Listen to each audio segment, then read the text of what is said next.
Kunin mo na lahat ng pera ko. Huwag mo lang akong saktan. Wala ka nang magagawa. Akin ka.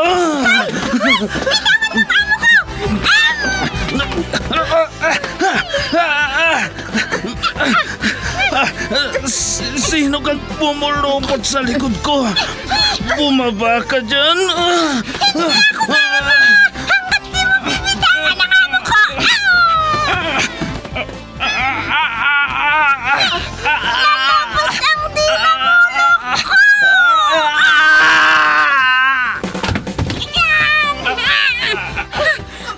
Ayan! Natumba na siya, madam! Salamat, Pepita. Salamat.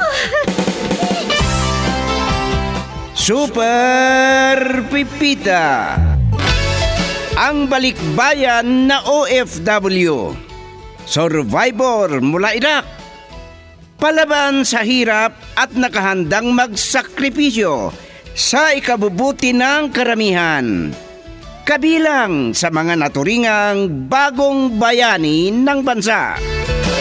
Super Pipita, isang dula na kung saan inyong mapapakinggan ang iba't ibang pakikipagsapalaran ng isang OFW.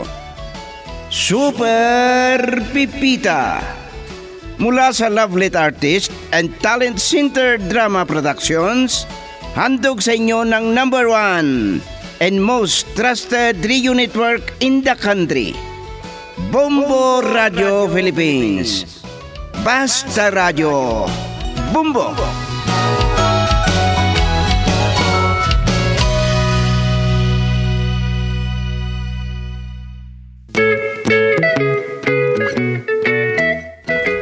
Ang nakaraan, sinasabi ni Tuto kay Tata Manny na gusto niyang magtrabaho bilang karpintero bago pa magsimula ang kontrata ng matanda. Labis na kinagulat ni Tata Manny dahil mawawalan siya ng driver kung sakali. Sinadya ni Tuto ang di kumain ng marami sa pagsisimula ng malaking kontrata dahil magkakatay sila ng kambing.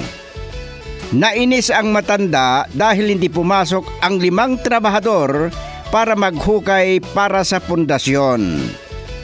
Nainis naman si Kalya dahil lasing na muwi si Tuto. At ngayon, ating itutuloy ang kwentong pinamagatang Pira Lang Yan, dito sa ating dula, Super Pipita.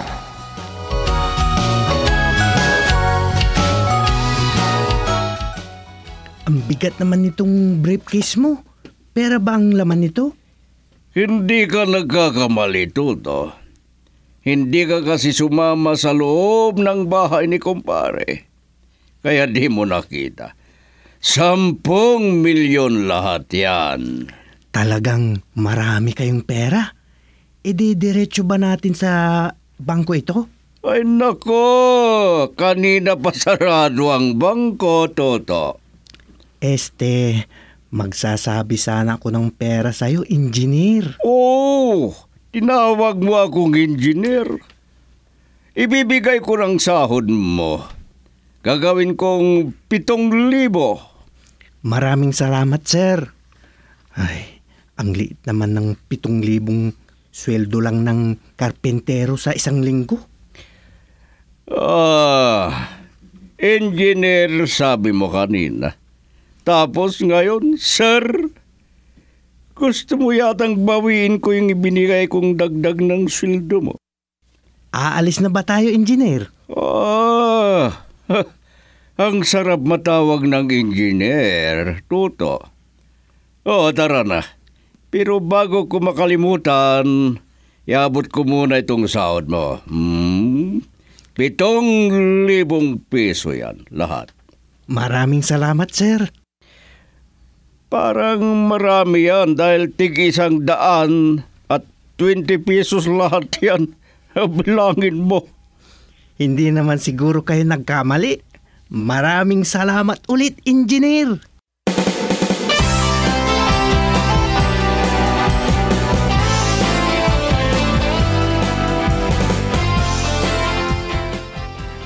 Wala ka naman na sigurong hihilingin pa, Kalya. Ito na ang aking sahod sa isang buwan. 5,000 lahat yan. Grabe. Ang kapal naman nito. Tag 150. Meron pang tag 20 pesos. Yan naman ang ibinigay ni Engineer Manny. Engineer Manny? Kailan pa naging engineer si Manny? Yan naman ang gusto niyang itawag ko sa kanya. Mabuti na lang at hindi buong 1,000 at tag 500. Ang hirap magpabarya sa tindahan. Yan din ang sabi ko sa kanya. Napagod ako magmaneho.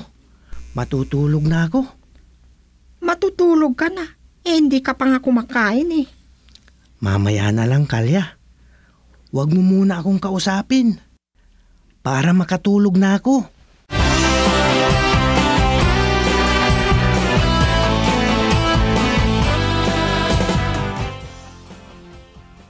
Ngayon ko lang naalala. Bakit ba nakalimutan ko? Baka nawala na.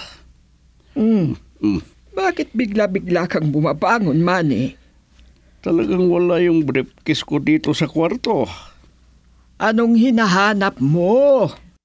Ang aking briefcase na naglalaman ng 10 milyong piso. Wala dito sa kwarto natin. Sayang naman kung mawala. Ang laking pera. Hey, saan mo naiwan? Hindi yata naibaba ni Tuto kanina. Baka naiwan sa kotse. Tawagan ko nga si Pipita at tignan niya. Ba't di na lang ikaw ang pumunta? Abalain mo pa si Pipita. Pagod na yon. Sino kaya ang hindi pagod? Kaya nga may katulong para utusan.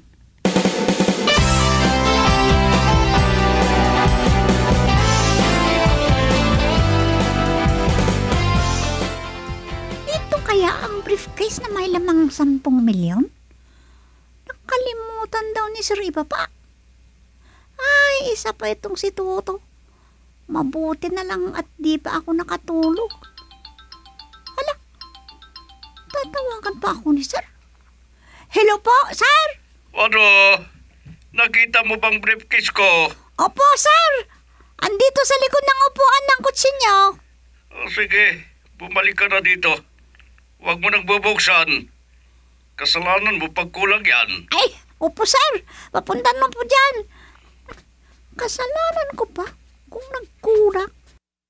Ay, hindi ko nga alam ang kombinasyon ng number ng briefcase eh.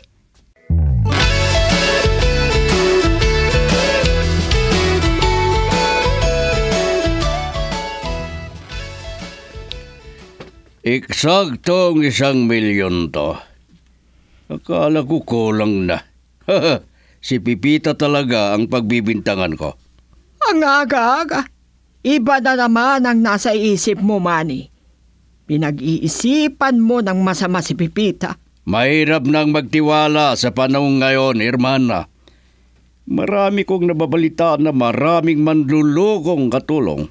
Agency ang nagpadala sa kanya dito para maging katulong.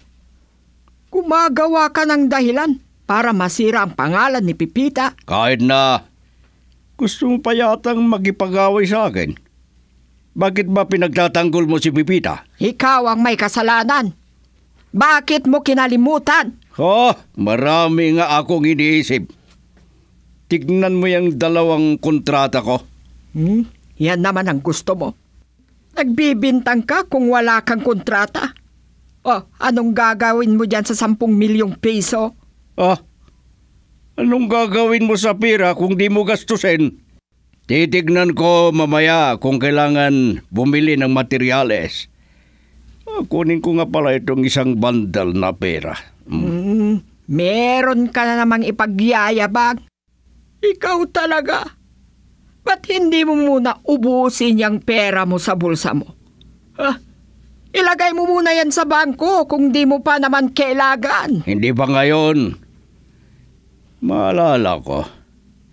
Nagsahod na ba si Pipita? Hindi pa. Mabuti naman at naalala mo. Baka sabihin mo na kalimutan ko na o sinadya kong kalimutan ang sahod niya. Ikaw na lang ang mag-abot. Sandali at bibilangin ko ang sahod niya. Bakit yung tag-150 pesos ang binibilang? Di ba dapat yung tag 500 pesos at 1,000? Magaling ka pa sa akin. Gagastusin din niya. Makapal pag nilagay niya sa wallet niya. Yung tag 500 at 1,000 na lang. Di bale, at wala naman siyang paggagastusan.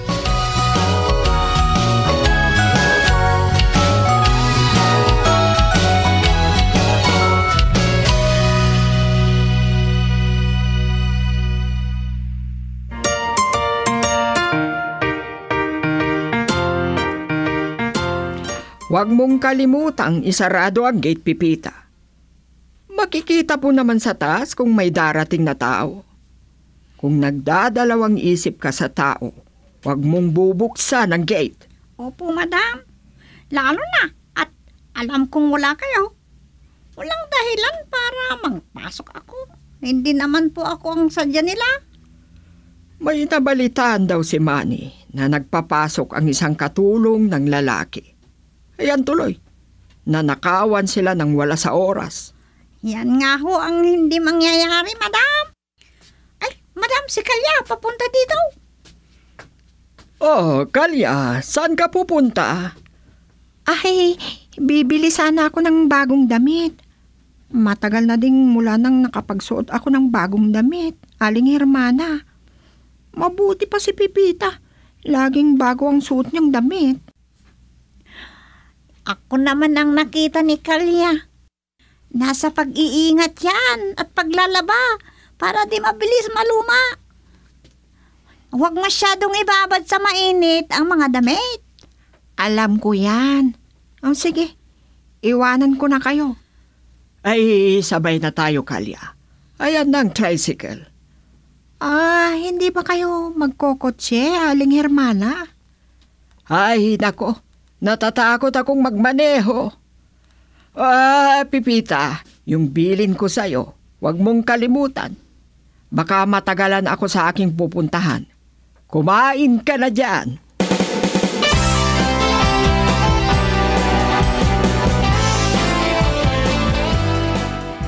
Naiingit ako minsan kay Pipita. Buwan-buwan siyang may sahod. Ilan kayang sahod niya? Hindi ko natanong kay Aling Hermana.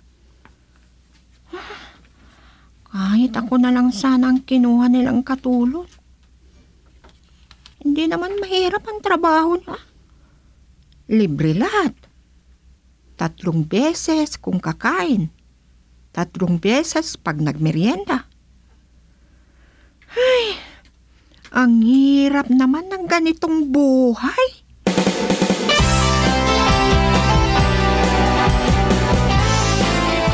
Pa lang ang natatapos dito sa kontrata nyo, engineer. Ilang linggo nang nagsimula ang mga trabahador nyo? Talagang malaki itong bahay na to, Toto. Ilan lahat ang poste niya? Bilangin mo nga. Hindi ko mabilang, engineer. Masyadong maraming poste at malalaki pa. 3 linggo silang maghukay ng pundasyon para siguradong pulido. Ang problema, meron na namang absent. O baka gusto mo umixtra? Engineer? Di ba't yan ang gusto mo? Kahit tagapala at tagabuhat ng buhangin na lang. Piyon? Engineer? Hindi karpintero? Kausapin ko si Foreman na ipasok ka. Kung kaya mong magkarpintero.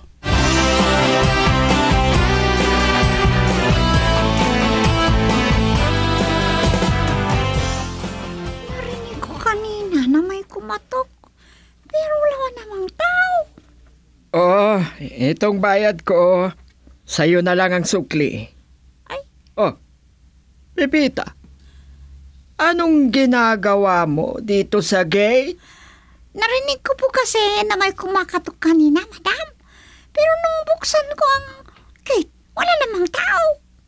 Oh, si Kalya naman yun. Hindi kaya siya ang kumatok? Baka hindi ka lang niya nahintay. Ay, lumabas naman ako agad nung narinig kong may kumakatok, madam. Wala kasi ako sa taas kanina. Para sana nakita ko kung sinong kumakatok.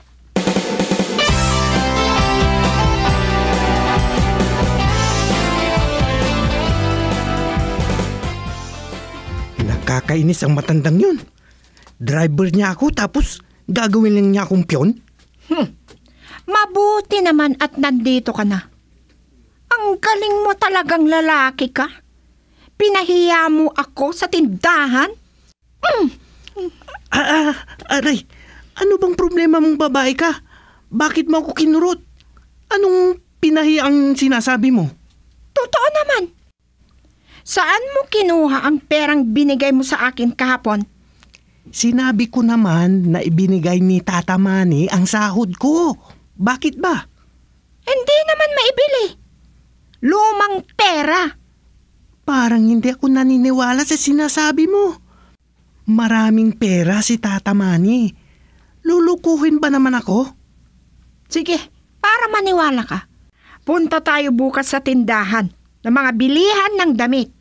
Doon sa pinakamataas na tindahan. Lumang lahat ang perang yun?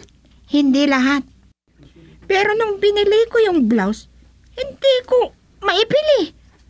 Ganon din nung bumili ako ng karne. Hindi ko alam kung 2,000 na pwedeng gastusin. Maiiyak talaga ako sa inis. Muntikan ko nang itapon ng mga pera. Hindi magandang gawain yan, Kalya. Anong gagawin natin? Sabihin mo kay Manny ang tungkol dito. Ano? Hindi mo kaya? Sige, kaya ahaling ni Hermana na lang. Si Nana Hermana? Hindi ka ba nahihiya?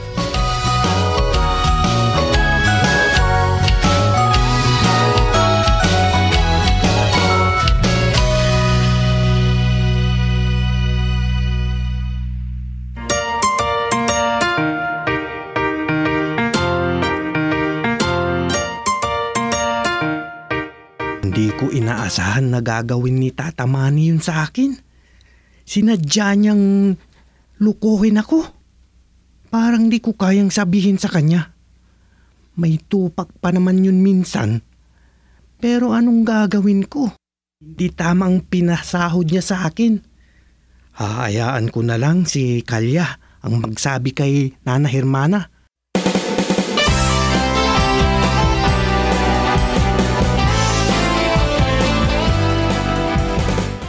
Mag-uusap nga tayo ng maayos, Manny. May nalaman ako sa isang karpentero mo na nagsumbong sa akin. Sinong karpintero? At ano ang sinumbong niya sa'yo? Hindi mo na kailangan pang malaman kung sino. Hindi ka daw maayos magpasahod. Di mo binibigay ang tamang sweldo nila. Binabawas mo pa daw sa sahod nila yung pinapainom mo. Loko ang mga yon. Ang bait-bait ko nga sa kanila. O baka si Pulong yon? Sinong Pulong? Pulong na lang ang sabi ko kasi ayaw mo naman sabihin ang pangalan. Para saan pa at di ko rin malalaman kung sino. Paano pag nalaman mo? Anong gagawin mo? Oo, ba't ko sasabihin sa'yo? Bahala na ako doon. Huwag ka sanang masyadong mayabang, Manny. Baka makarma ka.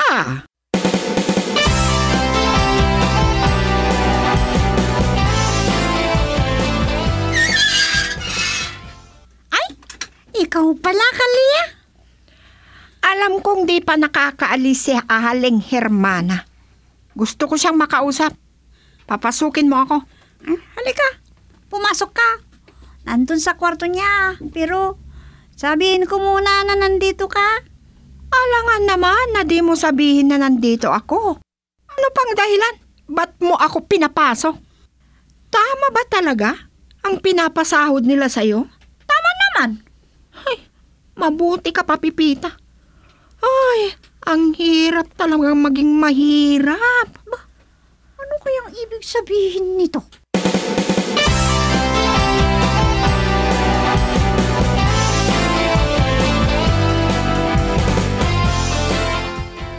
Matutulog na sana ako kaninang kumatok si Pipita sa kwarto ko. Gusto mo daw akong makausap, Kalya? Ay, ganun ba, Aling Hermana?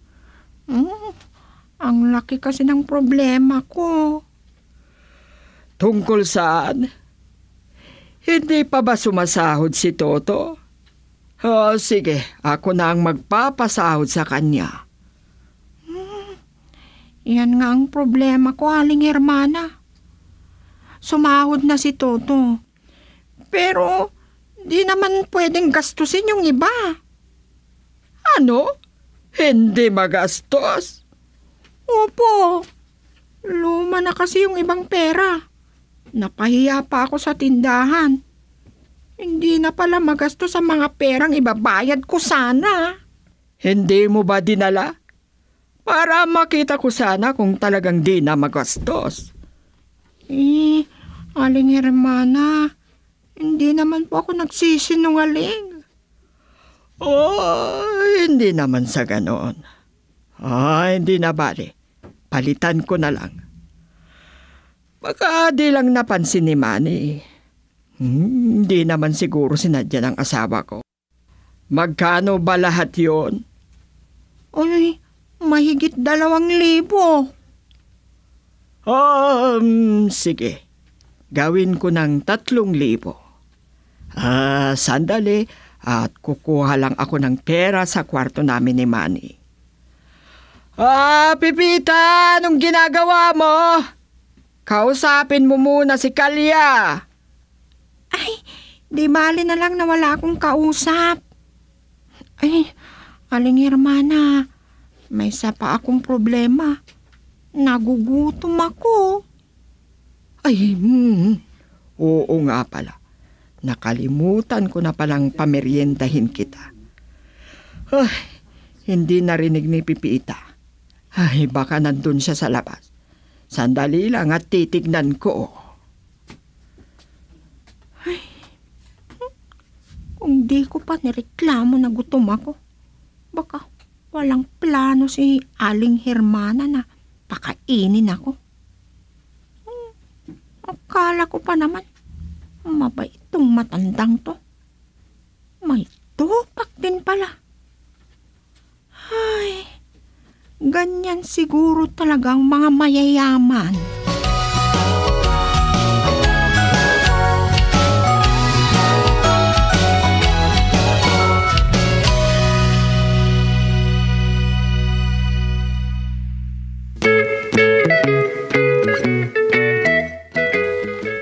Ano pa ang susunod na mangyayari?